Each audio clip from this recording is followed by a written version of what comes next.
Yes.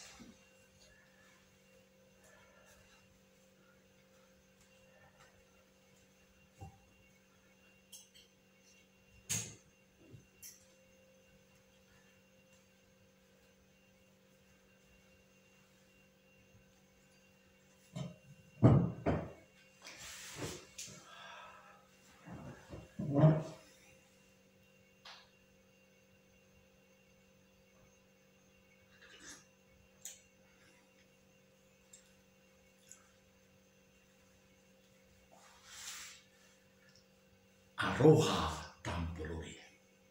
Aroha Tampolori. Good morning. Today on Tuesday, 30 December 2021. One day to go.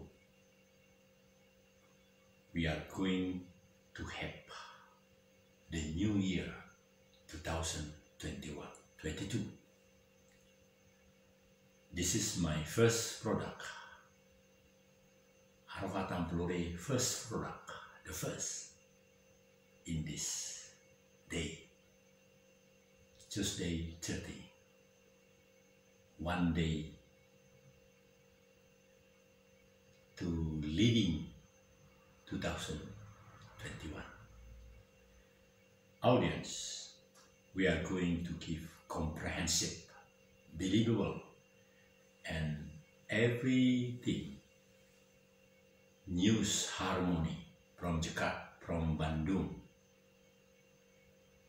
And I want to highlight our agenda on the 1st January, the first month of next year.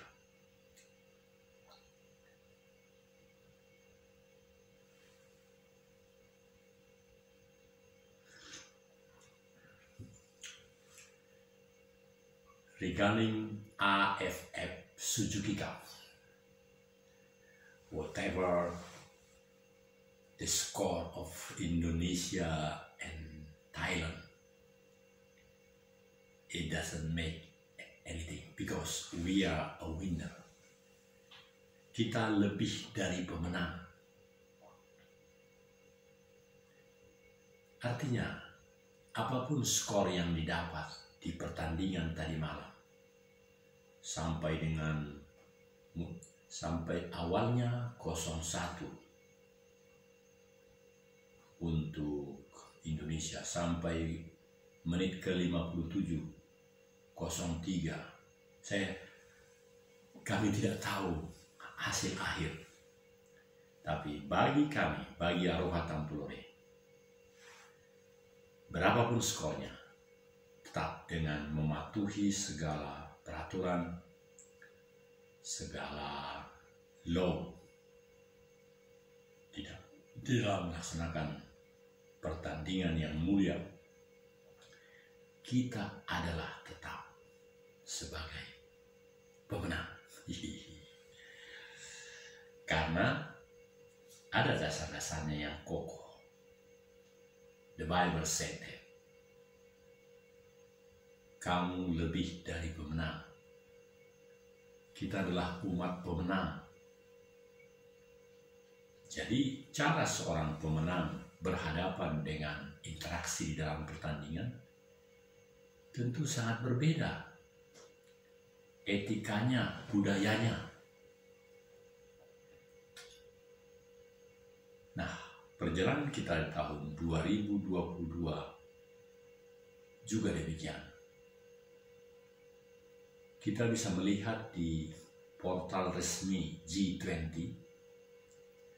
bagaimana agenda-agenda yang akan berjalan secara definitif maupun yang terpaksa di-cancel oleh karena beberapa hal yang memang sulit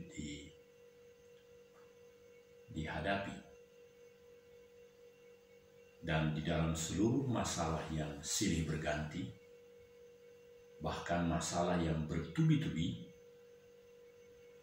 maka hasil daripada pekerjaan itu telah dinyatakan, telah dideklarasikan secara pasti bahwa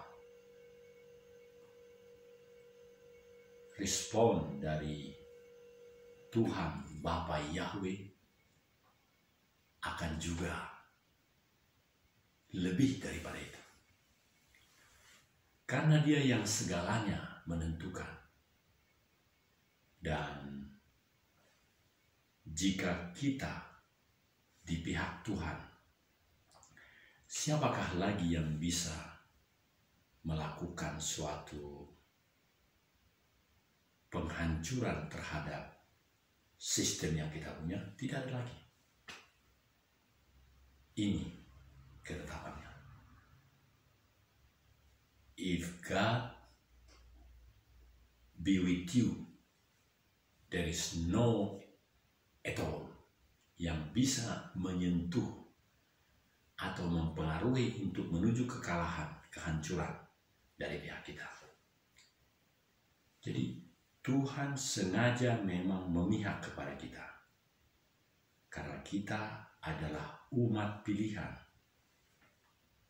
Jadi segala interaksi boleh terjadi dan kemenangan itu telah diset untuk kita.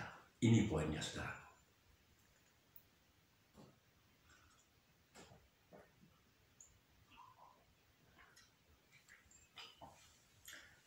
Itu dikatakan oleh seorang teman saya.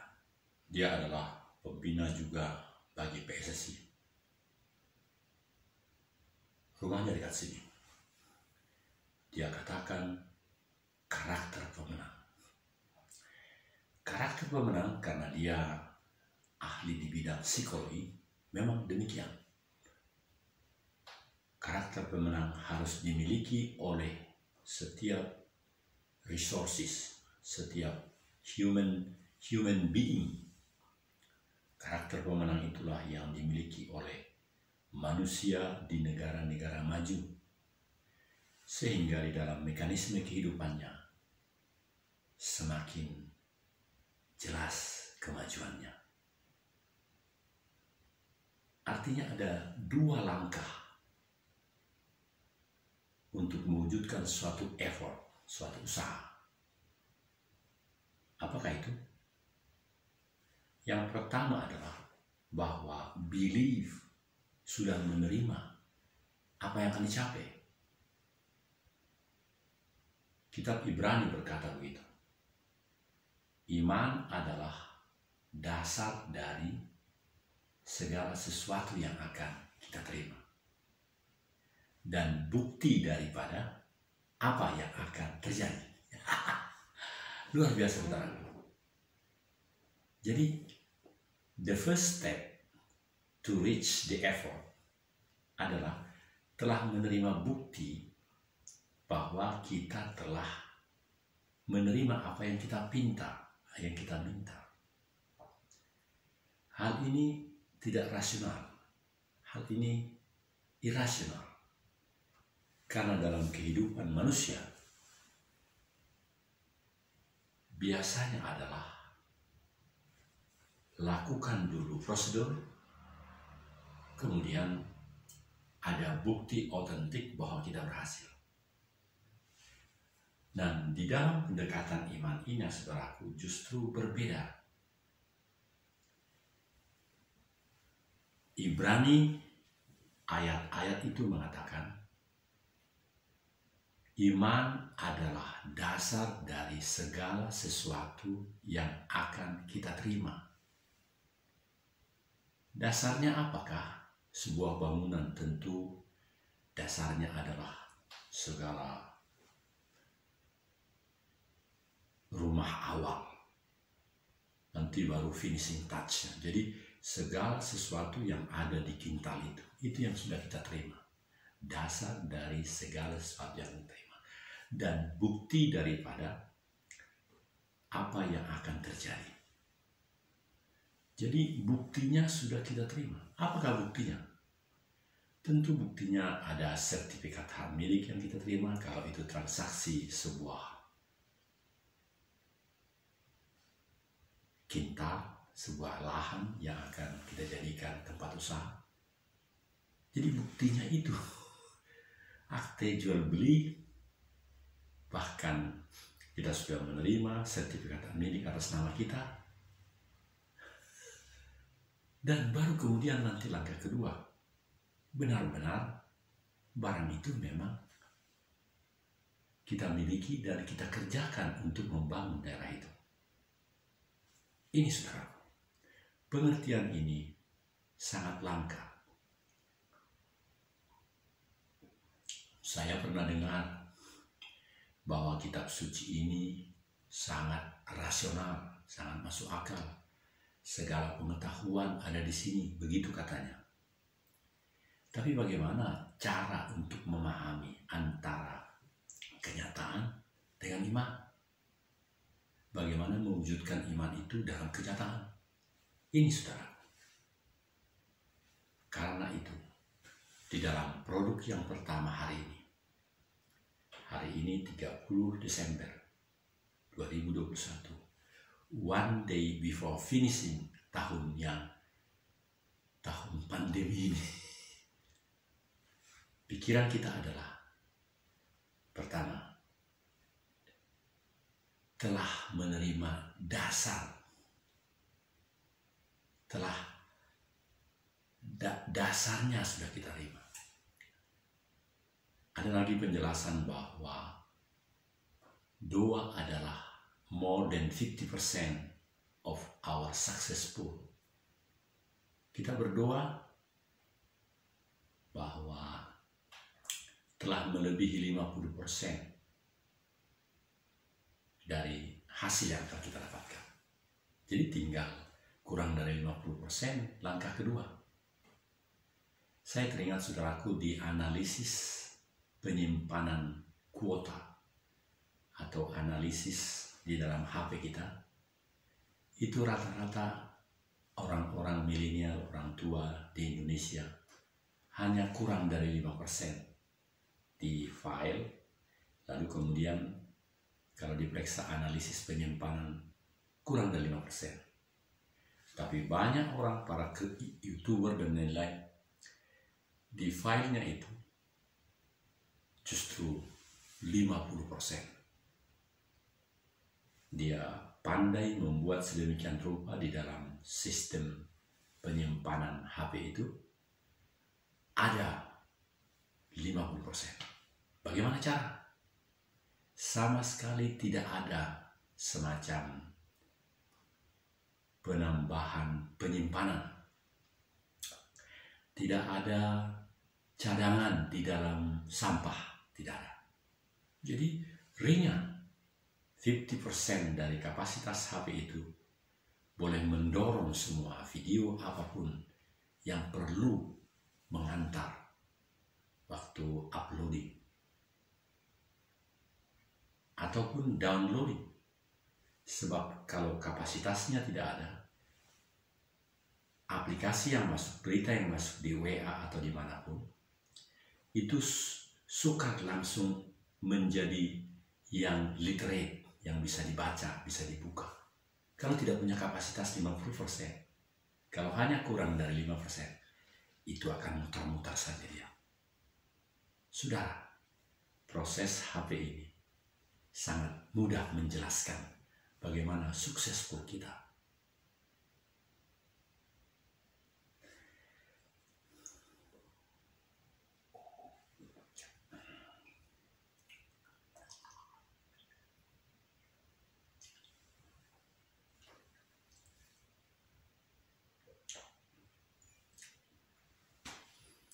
Mari kita simpulkan diskusi kita pagi ini. Tahun 2022 adalah tahun keemasan, tahun keberhasilan bagi seluruh bangsa Indonesia, setiap pihak-pihak yang ada. Kita semua menjadi bagian daripada mensukseskan G20. Tidak ada seorang pun di antara kita yang tidak punya pengetahuan tentang G20 ini. tidak ada seorang pun di antara kita yang tidak mau belajar tentang eko. Connect. Mudah mengingatnya, connect. Konservasi sumber daya alam hayati dan ekosistem. Konservasi sumber daya alam hayati dan ekosistem. Apa itu? Itu tuntunan di dalam keberhasilan kita menjadi presidensi G20. Dunia terpesona dengan cara Indonesia membenahi dirinya, membenahi bangsanya, menghadapi pandemi, sehingga berharap-harap seluruh pemimpin-pemimpin di negara-negara itu, negara-negara G20 itu, bagaimana mereka mendapat hasil dari segala kepemimpinan seorang Jokowi. Mereka terpesona. Sering saya dengar lagu ini, terpesona aku memandangnya, terpesona aku melihatnya, wajahnya yang manis. Wow, itu ringtone dari kawan saya. Terpesona seluruh dunia melihat keindahan alam Indonesia, posisi yang strategis di Katulistiwa, tempat-tempat yang indah, ada desa di Sumbawa Timur yang telah mendirikan beberapa hari yang lalu patung Insinyur Joko Widodo, presiden kita, dan mereka berniat di ketinggian gunung yang indah itu akan didirikan patung-patung presiden sebelumnya, mulai dengan Insinyur Joko Widodo. Dan pastilah presiden kita ini akan datang ke sana. Pasti. Karena yang mendirikan itu adalah relawan-relawan Jokowi. Luar biasa. Desa ada di channeling. Dan kita pun di Tanah Lole sudah lama merancang itu. Aneh bin ajaib, justru kita menginginkan salib Yesus. Kata Uma Loke peluru. Ya, pensiunan Kementerian Kehutanan mau mendirikan patung Yesus. Tapi apakah itu strategi yang benar untuk mewujudkan the city of Tampolore? Bukankah dengan menampilkan patung Yesus seperti menutup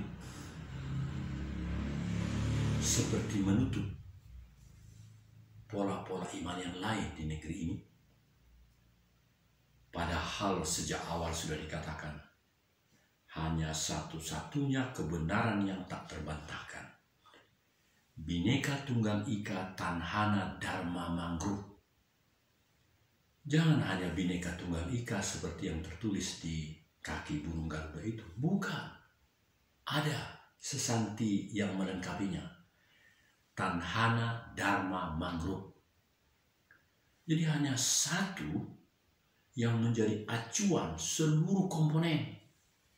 Jadi strategi Lore mau mendirikan patung Yesus di ketinggian itu yang selalu kita bicarakan berbeda dengan pola desa yang di sana. Dengan mendirikan patung Insinyur Joko Widodo, meskipun beliau masih hidup, itu memungkinkan segala hal mengikuti. Tapi kalau patung Yesus, pastilah saudara-saudara kita yang lain akan merasa kurang nyaman. Hai saudara-saudara, tahun 2022 adalah tahun-tahun kemenangan, tahun-tahun kesuksesan bagi bangsa Indonesia untuk menjadi pelaksana G20, presidensi G20 dengan sangat indah dan membawa negeri kita kepada kemajuan. Kata-kata Jokowi adalah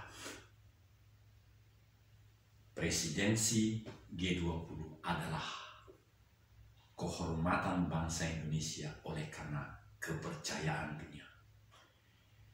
Indonesia mendorong seluruh kehidupan bumi ini supaya memiliki ketangguhan, keuletan, ketahanan menghadapi penghancuran oleh perubahan iklim, dan kita akan maju bersama dengan seluruh isi dunia ini. John D. Plate juga katakan, presidensi G20 adalah amanat bangsa Indonesia, amanah juga. Artinya syukur dan persembahan bangsa Indonesia untuk seluruh dunia. Oleh karena itu, mari, khususnya kita di the city of Tampolore, di kota Tampolore, yang sesungguhnya adalah desa-desa yang sangat terkebelakang, menjadi terdepan di dalam mendukung, mensukseskan G20. Bapa Yahweh memberkati kita. Tuhan Allah Subhanahu wa Ta'ala memberkati kita. Haleluya, haleluya, amin, amin, amin.